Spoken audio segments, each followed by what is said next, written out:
तो इस खबर में जानेंगे इंडिया वर्सेस वेस्ट इंडीज के मैच के बारे में। भारत ने वेस्ट इंडीज को 6 विकेट से हराया, वेंकटेश अय्यर ने छक्के के साथ जीत दिलाई। जी दोस्तों, भारत ने 3 मैचों की T20 सीरीज के पहले मैच में वेस्ट इंडीज को 6 विकेट से हरा दिया है। इसके साथ सीरीज में 1-0 की बढ़त बना ली है। टॉस हारकर पहले बल्लेबाजी करते हुए वेस्ट इंडीज ने 20 ओवर में 7 विकेट गंवाकर 157 रन बनाए थे। निकोलस पूरन ने 43 गेंदों पर 61 रन की पारी खेली। इसके अलावा काइल मायर्स ने 31 रन, कप्तान पोलार्ड ने 19 गेंदों पर 24 रन नाबाद की पारी खेली। जवाब में भारत ने 18.5 ओवर में 4 विकेट गंवाकर लक्ष्य हासिल कर लिया। कप्तान रोहित शर्मा ने 19 गेंदों पर 40 रन की तूफानी पारी खेली। इसके अलावा सूर्य कुमार यादव 18 गेंदों पर 34 रन और वेंकटेश अय्यर 13 गेंदों पर 24 रन बनाकर नाबाद रहे और इसके साथ इंडिया ने जीत हासिल कर ली वेस्ट इंडीज पर। बढ़ते अगली खबर की ओर, तो इस खबर में जानेंगे पुलिस सुरक्षा में निकली दलित आईपीएस की बिंदौली। डर था कोई दबंग विरोध ना कर दे, चाचा ने मांगी सुरक्षा, पहले भी हो चुकी है घटनाएं।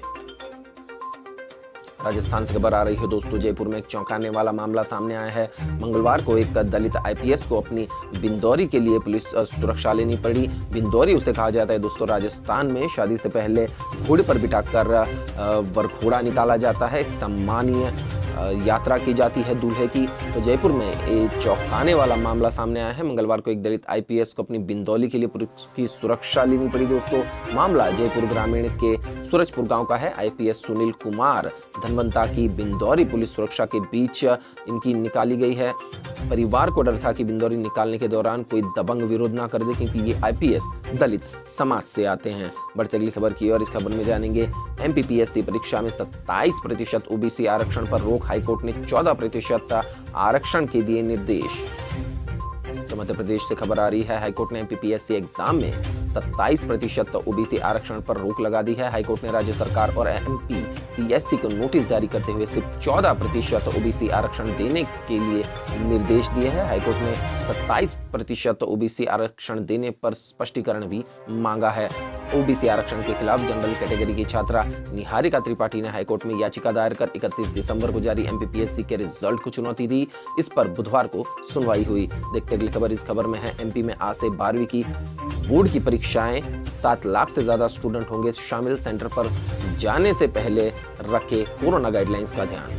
या दोस्तों, एग्जाम सेंटर पर स्टूडेंट सिर्फ पेन और पेंसिल से ले जा सकते हैं। पारदर्शी पानी की बोतल, सैनिटाइजर की छोटी शीशी और मास्क ले जा सकते हैं। घड़ी, मोबाइल समेत कई ऐसे जो अन्य गैजेट हैं उनका उपयोग नहीं आने वाला है, तो वो सामान भी स्टूडेंट्स नहीं रख सकते हैं। तो आज से जिन बोर्ड के 12वीं के परीक्षार्थियों की परीक्षा है उनको सीएमएम की तरफ से ऑल द बेस्ट। बढ़ते अगली खबर की और, अगली खबर में जानेंगे दीप सिद्धू की मौत, हत्या या हादसा, पंजाब में चर्चाओं के बीच उठे सवाल। हरियाणा के सोनीपत में हुए हादसे में पंजाबी एक्टर दीप सिंह सिद्धू की मौत पर सवाल उठने लगे हैं। इस मामले में पंजाब में चर्चाओं का दौर शुरू हो गया है और सवाल उठ रहा है कि दीप सिंह सिद्धू की हादसे में मौत हुई है या फिर साजिश के तहत हत्या। इस बीच एक चश्मदीद ने एक और बड़ी बात कही है कि हादसे के बाद सिद्धू की सांसें चल रही थी और वे होश में थे। उधर सोनीपत एसपी ने पत्रकारों से बातचीत में हादसे को लेकर कई खुलासे भी किए हैं। देखते अगले समाचार, इस समाचार में जानेंगे भाजपा में दलित उत्पीड़न बढ़ा। लखनऊ में मायावती ने बसपा कार्यकर्ताओं को किया संबोधित। तो बसपा प्रमुख मायावती ने बुधवार को लखनऊ के आशियाना स्थित पार्क में बसपा कार्यकर्ताओं को संबोधित किया। उन्होंने कहा कि भाजपा के राज में दलित उत्पीड़न बढ़ा है। ताजा मामला उन्नाव का है, उसका अल्पसंख्यकों के साथ भी रवैया ठीक नहीं है। आरक्षण के नियमों को भी अनदेखा किया जा रहा है। मायावती ने कहा कि बेरोजगारी के कारण यूपी में पलायन हुआ है, कोरोना में अव्यवस्था हावी रही। भाजपा सपा सरकार से निजात अब पाना जरूरी है, बसपा ही इसका विकल्प है। तो मायावती ने चुनावी बायर को देखते हुए अपनी पार्टी की तारीफ करी है और भाजपा पर आरोप भी लगाए है कि वो अल्पसंख्यकों और दलितों के लिए घातक है। बढ़ते अगली खबर की और, अगली खबर में जानेंगे मुंबई अंडरवर्ल्ड पर ईडी का एक्शन। दाऊद इब्राहिम के बहन हसीना के बंद पड़े घर पर रेड, छोटा शकील का रिश्तेदार हिरासत में। तो मुंबई में अंडरवर्ल्ड से जुड़े लोगों के 10 ठिकानों पर प्रवर्तन निर्देशालय की टीम छापेमारी कर रही है। यह छापेमारी मुंबई और आसपास के इलाकों में भी जारी है। सूत्रों के मुताबिक अंडरवर्ल्ड के लोगों के अलावा इस रेड में महाराष्ट्र के एक बड़े नेता का भी नाम सामने आया है। यह रेड मनी लॉन्ड्रिंग से जुड़ी है। देखते अगले समाचार। इसमें है गोडसे को हीरो बताने वाले बच्चे को फर्स्ट प्राइज। गुजरात के स्कूल में माई आइडियल नाथुराम गोडसे सब्जेक्ट पर कंपटीशन। जिला खेल अधिकारी हो चुके हैं सस्पेंड। जहाँ दोस्तों गांधी के गुजरात में ही गोडसे पर प्रतियोगिता। ये देश कहाँ जा रहा है आप समझ सकते हैं दोस्तों।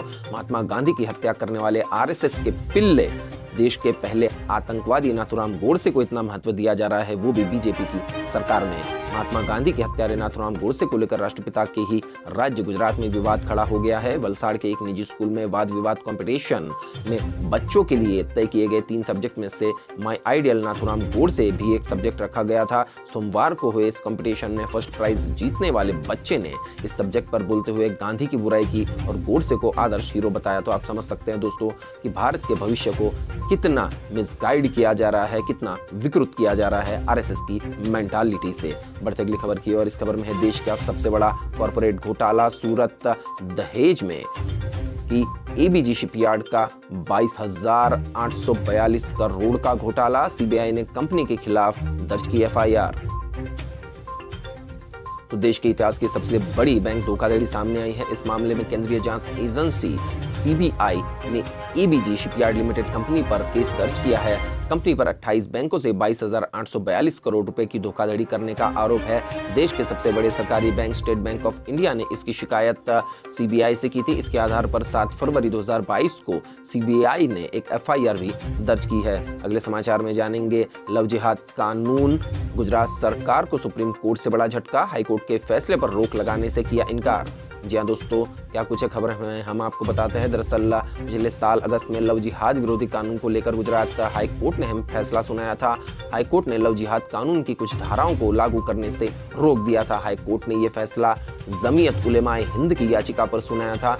जमीयत ने इस कानून पर रोक लगाने की मांग की थी। गुजरात सरकार ने 15 जून 2021 को कथित लव जिहाद को रोकने के लिए गुजरात धार्मिक स्वतंत्रता संशोधन अधिनियम 2021 लागू किया था। गुजरात हाई कोर्ट ने आदेश में कहा कि इस कानून के प्रावधान पर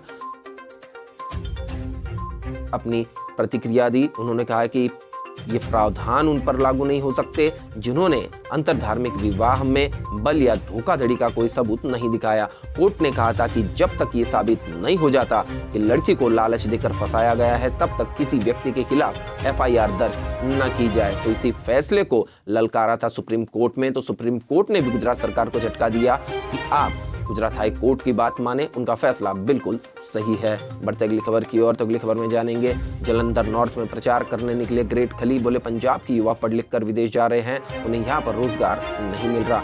तो खली भी अखाड़ा छोड़कर अब राजनीति के अखाड़े में कूद चुके हैं। जी हाँ दोस्तों, जिसका करियर रिटायरमेंट तक आ जाता है वो इंसान अब बीजेपी ज्वाइन कर लेता है। कहीं ना कहीं ये बात आपको भी समझ आ रही होगी। भाजपा ज्वाइन करने के बाद दिलीप सिंह राणा उर्फ द ग्रेट खली ने बुधवार को जालंधर में भाजपा प्रत्याशी का प्रचार किया।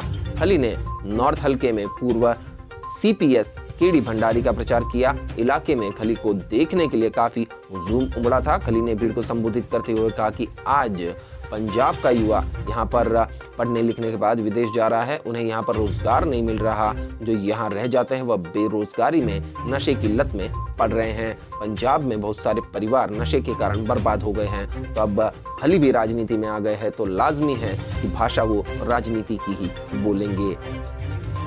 तो अब जानते हैं सर्राफा बाजार का हाल। तो एमसीएक्स पर सोने का अप्रैल वायदा 0.12% यानी 58 रुपए की कमजोरी के साथ 49,394 रुपए पर कारोबार करता हुआ देखा गया है। वहीं चांदी का मार्च वायदा 0.4% यानी 28 रुपए की मजबूती के साथ 63,017 रुपए पर कारोबार करता हुआ देखा गया है। इसके साथ अब जानते हैं भारत के मौसम का पूर्वानुमान आखिर क्या कहता है। तो स्काईमेट वेदर के अनुसार अगले 24 घंटों के दौरान अंडमान निकोबार द्वीप समूह में गरज के साथ हल्की से मध्यम बारिश तथा कई स्थानों पर भारी बारिश हो सकती है। गिलगिट बाल्टिस्तान, मुजफ्फराबाद, लद्दाख और जम्मू कश्मीर में कुछ जगहों पर हल्की बारिश और बर्फबारी होने की संभावना है। साथ ही तमिलनाडु के दक्षिणी हिस्सों और केरल के कुछ हिस्सों में हल्की बारिश संभव है। विदर्भ और आसपास के इलाकों में बादल छाए रहने की संभावना है। 1 या 2 जगहों पर हल्की बारिश हो सकती है।